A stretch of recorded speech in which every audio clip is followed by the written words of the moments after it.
عزیزان گرامی، اللہ کے حبیب صلی اللہ تعالیٰ علیہ وسلم کا ذکر خیر ہو رہا ہو اس وقت مسلمانوں پر آج بھی واجب ہے۔ حضرت شاہ عبدالعزیز محدث دہلوی رحمۃ اللہ علیہ کے متعلق ایک بات روایات میں ملتی ہے کہ آپ مولود کی جب بھی محفل ہوتی تو بڑے ادب کے ساتھ حاضر ہو جاتے تھے۔ مولود سمجھ رہے ہیں نا، جس میں رسول کریم صلی اللہ علیہ وسلم کی ولادت پاک کا تذکرہ ہو رہا ہو، نعت ہو رہی ہو، حضور اکرم کی شان بیان کی جا رہی ہو، یہ مولود کی محفل اس کو کہتے ہیں۔ وہ ہمیشہ اس محفل میں ادب سے حاضر ہوتے۔ ایک مرتبہ اپنے گھر کے برآمدے میں یا گھر کے پاس بیٹھ کر کے وہ حقہ پی رہے تھے۔ حقہ منہ سے لگے، حقہ کو جانتے ہوں گے آپ، اس میں صرف دھواں ہوتا ہے، یہ ناجائز و حرام نہیں ہے، ورنہ علماء اس کا استعمال نہیں کرتے۔ حقہ نوشی فرما رہے تھے، تھوڑی دیر میں آپ کے کانوں میں مولود پاک کی آواز آئی۔ پڑوس میں کسی کے گھر میں یہ میلاد شریف کی محفل ہو رہی تھی، آپ نے حقہ چھوڑ دیا، فوراً اٹھ کر کے بھاگ گئے اور جا کر کے مجلس میں بیٹھ گئے ادب سے۔ اور جب رسول کریم صلی اللہ علیہ وسلم کی اس میلاد کی محفل میں بیٹھتے تو آپ پر رقت طاری ہو جاتی تھی، آپ کی آنکھیں بند اور وجد میں آئے۔ تھوڑی ہی دیر میں آپ نے دیکھا رسول کریم صلی اللہ تعالیٰ علیہ وسلم کو مجلس پاک میں، لیکن اس حال میں کہ حضور صلی اللہ علیہ وسلم غضبناک ہیں، چہرے پر غصے کے آثار ہیں، چہرہ سرخ ہے۔ آپ ڈر گئے، اس محفل میں بیٹھے ہیں، ادھر میلاد کی محفل چل رہی ہے اور آپ نے کشف کیا، مراقبہ کیا مجلس میلاد میں، آپ کو حضور اکرم صلی اللہ علیہ وسلم کا سرخ چہرہ نظر آیا تو آپ نے ادب سے پوچھا، آقا مجھ سے کوئی توہین تو نہیں ہوئی، کچھ گستاخی تو نہ ہوئی؟ اللہ کے حبیب صلی اللہ تعالیٰ علیہ وسلم نے مخاطب کر کے ارشاد فرمایا، عبدالعزیز تمہیں حیا نہیں آتی، شرم نہیں آتی، حقے کا منہ لے کر کے میری مجلس میں چلے آئے، اسی منہ سے تم میری میلاد سننے کے لیے چلے آئے۔ میرے عزیزو، اللہ رب العزت کی بارگاہ میں اتنی نفاست حضور اکرم صلی اللہ علیہ وسلم کی بارگاہ کی رکھی گئی ہے، یہاں تک کہ حضرت ابو ایوب انصاری رضی اللہ تعالیٰ عنہ، وہ میزبان رسول ہیں، حضور صلی اللہ تعالیٰ علیہ وسلم کو روزانہ کھانا لا کر کے دیتے تھے۔ کئی دن تک آپ دیکھ رہے تھے حضور صلی اللہ علیہ وسلم کھا نہیں رہے، کھانے کا برتن ویسے ہی واپس آ جاتا۔ آپ نے پوچھا، یا رسول اللہ صلی اللہ علیہ وسلم کوئی تکلیف ہے مجھ سے آپ کو، آپ کھانا تناول نہیں فرماتے؟ اللہ کے حبیب صلی اللہ علیہ وسلم نے فرمایا، اس میں لہسن زیادہ پڑا ہوا ہے اور مجھے لہسن کی بو پسند نہیں ہے۔ اللہ کے حبیب صلی اللہ علیہ وسلم نے یہ فرمایا۔ حضرت ابو ایوب انصاری اس برتن کو نکالے اور زندگی بھر کبھی آپ نے لہسن کو ہاتھ نہیں لگایا، کہ جس کی بو سے اللہ کے حبیب صلی اللہ تعالیٰ علیہ وسلم کی طبیعت پر گراں گزرتا ہو، اس طرح کا حلال پھل بھی، حلال سبزی بھی کھانا انہوں نے اپنے لیے روا نہیں رکھا۔ حالانکہ لہسن اور پیاز حرام نہیں ہے، لیکن وہ صحابی رسول فرماتے ہیں حرام تو نہیں، مگر میرے محبوب کو اس کی بو پسند نہیں تو میں نے زندگی بھر ہاتھ نہیں لگایا۔ یہ جو تعلق تھا میرے عزیزو، میں صحابہ اکرام کی زندگی سے آپ کو چند گوشے ان کی حیات کی جھلکیاں آپ کے سامنے رکھتا ہوں، اور آج آپ کو احساس ہونا چاہیے کہ اقبال نے جو کہا، جس شعر سے میں نے آج اپنے بیان کو شروع کیا ہے، آبروئے ماں زنام مصطفیٰ است، ہماری ساری عزتیں نام مصطفیٰ سے وابستہ ہیں۔ ان کے جو ہم غلام تھے خلق کے پیشوا رہے، ان سے پھرے جہاں پھرا، پھر آئی کمی وقار میں، ہمارا سب کچھ اسی نام سے وابستہ ہے۔ درد دل مسلم مقام مصطفیٰ است، مسلمان کا دل اگر تڑپے تو نبی کونین صلی اللہ علیہ وسلم کے لیے تڑپے۔ اگر حضور اکرم صلی اللہ تعالیٰ علیہ وسلم کی محبت تمہارے قلب میں نہیں آئی ہے تو تمہارا ایمان بھی نہیں ہے۔ اس لیے کہ حضرت عمر فاروق رضی اللہ تعالیٰ عنہ جو عشرہ مبشرہ میں سے ہیں، امیر المومنین ہیں، خلیفہ رسول ہیں، حضور اکرم صلی اللہ علیہ وسلم کی بارگاہ میں آئے، کہا یا رسول اللہ صلی اللہ علیہ وسلم، میں اپنی دنیا کی ہر چیز سے زیادہ آپ سے محبت کرتا ہوں، میری اولاد، میرے ماں باپ، میرے مال متاع، سب چیزوں سے زیادہ میں آپ سے محبت کرتا ہوں، لیکن جان سے زیادہ نہیں۔ حضور اکرم صلی اللہ علیہ وسلم نے فرمایا، عمر تمہارا ایمان مکمل نہیں ہوا۔ کس کو کہا جا رہا ہے؟ عمر ابن خطاب رضی اللہ تعالیٰ عنہ کو تمہارا ایمان مکمل نہیں ہوا. اسی دن حضرت عمر فاروق رضی اللہ تعالیٰ عنہ نے عرض کیا آقا اگر اس سے ایمان ناقص رہتا ہے تو آپ گواہ ہو جائیں، آج سے میں اپنی جان سے زیادہ آپ سے محبت کرتا ہوں. جان سے زیادہ محبت کرنا یہ ایمان کی علامت ہے. لا یؤمن احدکم حتی اکون احب الیہ من والدہ وولدہ والناس اجمعین. میرے آقا فرماتے ہیں تم میں سے اس وقت تک کوئی مومن نہیں ہوگا جب تک وہ اپنی اولاد سے، اپنے ماں باپ سے اور تمام انسانوں سے زیادہ مجھ سے محبت کرنے نہ لگے، اس وقت تک وہ پورا مومن نہیں ہو سکتا. آج ہمیں پرکھ کر دیکھنے کی ضرورت ہے کیا ہمارے اندر وہ ایمان ہے کمال کو پہنچا ہوا. ہم ہمارے بچوں کو ہاتھ لگانے سے کس طرح سے چڑ جاتے ہیں.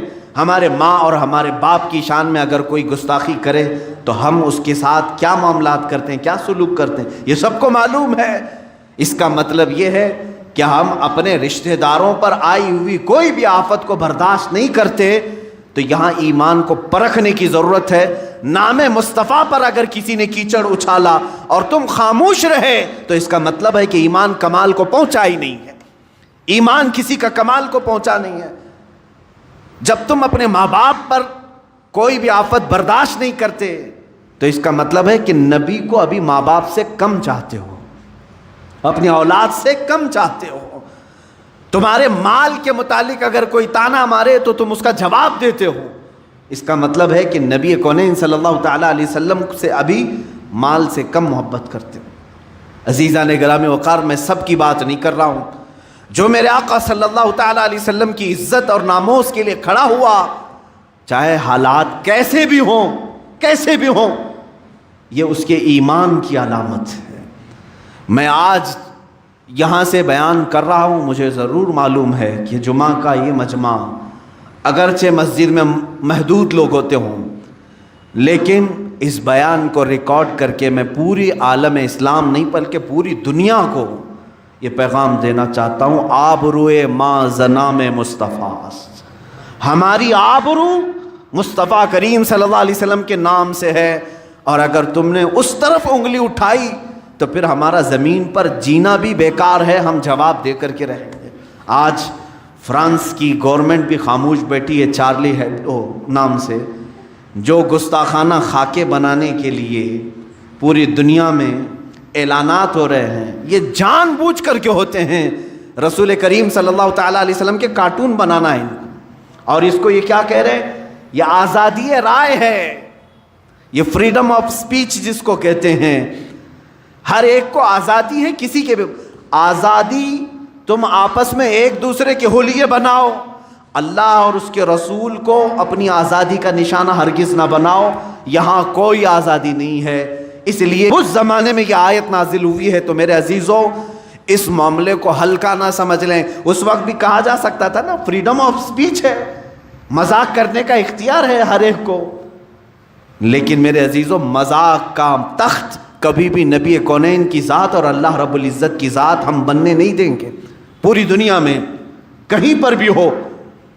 آج افسوس اس بات کا ہے کہ پوری دنیا میں تقریباً 57 کنٹریز بنام مسلمان ہیں، 57 ملک ہیں. ان میں سے اکا دکا کہیں سے آواز آتی ہوگی، ورنہ سارے یہودیوں کے ایجنٹ بیٹھے ہوئے ہیں جن کے منہ میں انہوں نے اپنی زبان رکھ دی ہے، اور کوئی کہیں سے آواز نہیں کرتا. سعودی جو مکمل یہودی بنا جا رہا ہے، یو اے ای، آل نہیان جہاں حکومت کر رہے ہیں اسرائیل کے پٹھو ہیں. یہ تمام وہ کنٹریز ہیں جو جبے کبے بھی پہنتے ہیں، سروں پر رومال بھی رکھتے ہیں، اور پوری دنیا کو مسلمان ہونے کا اعلان بھی کرتے ہیں، اپنے آپ کو ٹھیکیدار سمجھتے ہیں. ارے یہ خانہ کعبہ کے خادم اپنے آپ کو کہتے ہیں. رسول مختار صلی اللہ تعالیٰ علیہ وسلم کی شان میں نازیبا کلمات بکے جا رہے ہیں. ان میں سے کسی ایک کو بھی بولنے کی ہمت نہیں. حد تو یہ ہے، ابھی چند دنوں پہلے خانہ کعبہ میں، مسجد حرم میں، جو دنیا کے تمام مسلمانوں کا قلب سمجھا جائے، دل سمجھا جائے، وہاں کے منبر سے مسجد حرم کا امام لوگوں میں خطبہ یہ دے رہا ہے کہ اے مسلمانوں، اسرائیل سے تعلقات اچھے ہونے چاہیے یہودیوں سے، اس لیے کہ یہ بھی نبی کی سنت ہے۔ یہ کہاں سے بات ہو رہی ہے؟ اب خانہ کعبہ سے، حرم مکہ سے بات ہو رہی ہے۔ یہ بکے ہوئے لوگ ہیں۔ اے مسلمانوں، اب پہچانو۔ میں آپ کو ایک بات بتانا چاہوں گا، آپ لوگ یہ پہلے سے علماء پر طعنہ مارتے تھے، جب بھی کبھی یہاں سے سنی مسلمان مکہ مکرمہ جاتے ہیں، ان بدبخت وہابی علماء کے پیچھے نماز پڑھنے کا دل نہیں کرتا تھا، تو لوگ ہمیں پکڑ کر کہتے لاکھوں لوگ نماز پڑھ رہے ہیں، یہ ایک تم اپنی 1.5 انچ کی الگ مسجد بناؤ گے، ایک جماعت الگ لے کر کے تم نماز پڑھو گے؟ تمہیں ابھی ان کے کرتوت نہیں معلوم، ان کے کارنامے نہیں معلوم میرے عزیزوں۔ یہ وہی ائمہ حرم ہیں جہاں پر یہ مسجد حرم میں امامت کرنے والے اماموں میں سے ایک امام نے پی ایچ ڈی کی ہے اس بات پر کہ رسول اللہ کے ماں باپ جہنم میں ہیں۔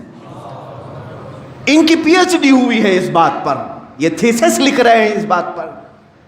معاذ اللہ رب العالمین، آج پوری دنیا دیکھ رہی ہے اور سن رہی ہے۔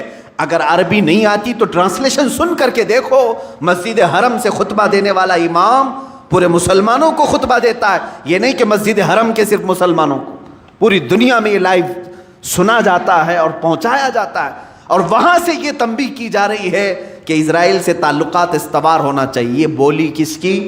جو تخت پر بیٹھا ہوا ظالم نمرود ہے، اس نے جیسا کہا ویسے ہی امام بولنا پڑتا ہے۔ مسجد نبوی کا امام بھی وہی بولے گا، مسجد حرم کا امام بھی وہی بولے گا، اور جو بادشاہ کے خلاف جائے گا وہ جیل میں جائے گا۔ کئی علماء کو انہوں نے جیل میں ڈالا بھی ہے۔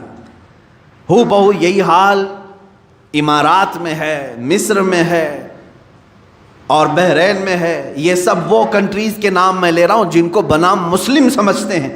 ایک بات یاد رکھ لینا، ہزاروں نہیں، لاکھوں نہیں، کروڑوں کی بھی بھیڑ ان کے ساتھ ہو، کبھی بھیڑ سے امپریس نہ ہونا، اس لیے کہ حق کی علامت بھیڑ نہیں ہے، حق کی علامت محبت مصطفیٰ ہے، حق کی علامت ناموس رسالت ہے۔ وہ چاہے ایک کے ساتھ ہو وہی حق پر ہے، لاکھوں اگر بھیڑ کہیں اور ہو۔ اس لیے کہ میرے آقا صلی اللہ علیہ وسلم نے فرمایا قیامت کے دن تم دیکھو گے کچھ نبی، صحابی کی بھی بات نہیں، اولی کی بھی بات نہیں، عالم کی بھی بات نہیں کر رہا ہوں، نبی کی بات میرے آقا فرمانے، کئی نبی ایسے ہوں گے قیامت کے دن جو صرف ایک ہی امتی کے ساتھ آئیں گے، ان کا کل ملا کر کے ان کی زندگی میں ایک امتی بنا ہے، کسی کے ساتھ 2 امتی ہوں گے، کسی کے ساتھ 4 امتی ہوں گے۔ انبیاء کرام، نبی اس حال میں قیامت کے دن آئیں گے، ان کا ایک ماننے والا، کسی کے 2 ماننے والے۔ تو کیا یہ کہو گے کہ نبیوں کا ایک ہی ماننے والا ہے تو بھیڑ تو دوسری طرف تھی، بھیڑ دوسری طرف تھی؟ میرے عزیزو، یہ بھیڑ کو کبھی بھی معیار نہیں بنایا گیا، کسوٹی نہیں بنایا گیا اسلام میں، ورنہ بھیڑ کو کاؤنٹ کرنے جائیں تو جے جے کرنے والی پارٹیاں ہر میدان میں بھیڑ جمع کرتی ہیں، تو لوگ یہی سمجھنے لگ جائیں گے کہ میدان میں بھیڑ زیادہ ہے تو یہی حق پر ہوں گے۔ بھیڑ جمع کرنا حق ہونے کی علامت نہیں، حق ہونے کی علامت دل میں ناموس رسالت کا اور محبت مصطفیٰ کریم صلی اللہ تعالیٰ علیہ وسلم کا چراغ روشن ہونا ضروری ہے۔ اور میں آپ کو بتاتا ہوں، جن خبثائے زمانہ کی بات میں نے آج آپ کے سامنے کی ہے، یہ مردود زمانہ ہیں، نمرود زمانہ ہیں جو تخت پر بیٹھے ہوئے ہیں۔ پوری دنیا میں میرے آقا صلی اللہ تعالیٰ علیہ وسلم کے ناموس کے ساتھ کھلواڑ کیا جا رہا ہے۔ ارے اس وقت کو یاد کرو جب ترکی میں صرف سلطنت عثمانیہ تھی، خلافت عثمانیہ تھی، ایک خلیفہ تھا عبد الحمید ثانی، ایک خلیفہ تھا، دوسرے بادشاہوں کی بات نہیں کر رہا ہوں۔ فرانس نے اس وقت بھی میرے آقا صلی اللہ تعالیٰ علیہ وسلم کی شان میں ایک گستاخانہ کتاب شائع کرنے یا فلم بنانے کا اعلان کیا تھا، فلم بنانے کا اعلان کیا تھا۔ تنہا خلیفہ عبد الحمید ثانی نے اعلان کیا تھا مسلم امہ کے لیے کہ اگر فرانس نے یہ فلم بنانے کی کوشش کی تو پھر ہم اس کو منہ توڑ جواب دیں گے، ہم اپنے تمام سفارتی تعلقات ختم کریں گے۔ اور اسی اثنا میں صرف ایک اعلان پر تمام فوجی اپنی پریڈ میں شامل ہو چکے تھے۔ فرانس اس چیز سے اتنا گھبرایا کہ 100 سال ہو گئے آج تک وہ فلم کی طرف دوبارہ نہیں گیا۔ تنہا ایک خلیفہ تھا، یہ 100 سال پہلے کی بات کر رہا ہوں۔ آج 57 ملکوں میں یہ تخت پر بیٹھے ہوئے ہیں نامرد قسم کے بادشاہ، جن کے زبانوں میں ان یہودیوں نے اپنی زبان رکھ دی ہے، اپنی بولی رکھ دی ہے۔ حیرت کی بات ہے، اتنے سالوں سے جو فلسطین کے نادان بچوں کو قتل کرنے والا اسرائیل، یہودیوں کا مرکز، بیت المقدس کو ہمیشہ کے لیے فنا کرنے کے خواب دیکھنے والا اسرائیل، جس کو آج تک مسلم کنٹریز نے قبول نہیں کیا تھا، یہ 1948 میں آ کر انہوں نے ملک بنانے کا اعلان کر دیا، زبردستی قبضہ کر کے فلسطینیوں پر، اور تقریباً پورا فلسطین قبضہ کر لیا۔ تقریباً اب چھوٹے چھوٹے شہر باقی رہ گئے فلسطینیوں کے۔ انہوں نے اپنی کنٹری کا اعلان کیا کہ ہماری خود کی یہ کنٹری ہے، اس کا نام اسرائیل رکھا 1948 سے، 1948 سے، اور آج 2020 میں پہنچ کر ان کا حال یہ ہو گیا کہ انہوں نے اپنے پرانے وعدے ساری چیزیں توڑ کر کے بیت المقدس جہاں ہے وہاں اپنا کیپٹل بنانے کا اعلان کیا۔ امریکہ بھی اس کو تسلیم کر لیا، دوسری کنٹریز ایک کے بعد دیگرے تسلیم کرتے جا رہے ہیں، لیکن شرم کی بات اس وقت ہے جب مسلمانوں کے نام سے مشہور ممالک میں سے UAE، متحدہ عرب امارات، اس کے بادشاہ نے اعلان یہ کیا پچھلے چند دنوں پہلے کہ ہم اسرائیل کو بطور ملک تسلیم کرتے ہیں اور ان کے ساتھ سفارتی تعلقات قائم کرتے ہیں۔ دبئی نے تعلقات قائم کیے، سعودی عرب، جس کو میرے آقا صلی اللہ علیہ وسلم نے جزیرۃ العرب فرمایا ہے، سعودی انہوں نے نام رکھا ہے۔ اللہ کے نبی صلی اللہ علیہ وسلم نے فرمایا اخرج الیہود والنصارى من جزیرۃ العرب، جزیرۃ العرب سے یہود و نصارہ کو پاک کرو۔ حضور اکرم صلی اللہ علیہ وسلم نے جو ہے فرمایا، آج تک عرب شریف تھا، سعودی نے UAE کی حمایت کرتے ہوئے اسرائیل کے پلین اور اس کی تمام ہوائی راستوں کو اپنے ملک کے اوپر سے جانے کی پرمیشن بھی تھی۔ در پردہ یہ تمام چیزیں ایک ہی ملک کے لیے ہو رہی ہیں، وہ اسرائیل کے لیے۔ مجھے معلوم ہے میں یہ سخت جملے آج بول رہا ہوں، یہ میرا حق ہے، اور بطور مسلمان یہ میرا حق ہے، میں اپنا احتجاج درج کرا رہا ہوں۔ آج اگر کسی نے کہیں پر بھی ہولوکاسٹ کا ذکر کیا تو اسے مار دیتے ہیں یہودی۔ ہولوکاسٹ کا ذکر کر دیا اگر کسی نے، اسے کہیں نہ کہیں پکڑ کر کے مار دیتے ہیں یا اس پر کیس کرتے ہیں۔ پورے ورلڈ میں کہیں پر بھی ہولوکاسٹ کا ذکر کرنے والوں کو چھوڑتے نہیں ہیں، قانونی چارہ جوئی کی جاتی ہے یا تو اسے ختم کر دیا جاتا ہے۔ کیوں؟ ہولوکاسٹ میں یہودیوں کی بدنامی ہے، ان کی رسوائی ہوتی ہے، ان کی ذلت ہوتی ہے۔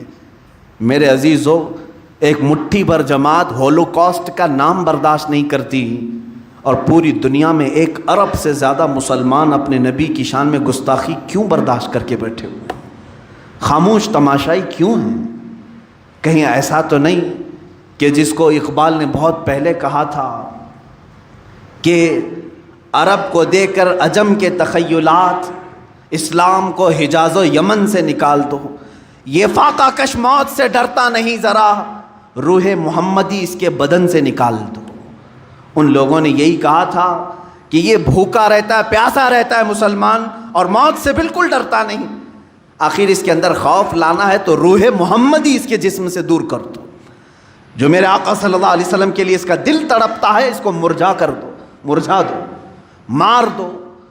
اس قلب کو آج مارنے کے لیے پوری دنیا الگ الگ انداز میں اٹھتی ہے، سوشل میڈیا کے ذریعے، فلمی دنیا کے ذریعے۔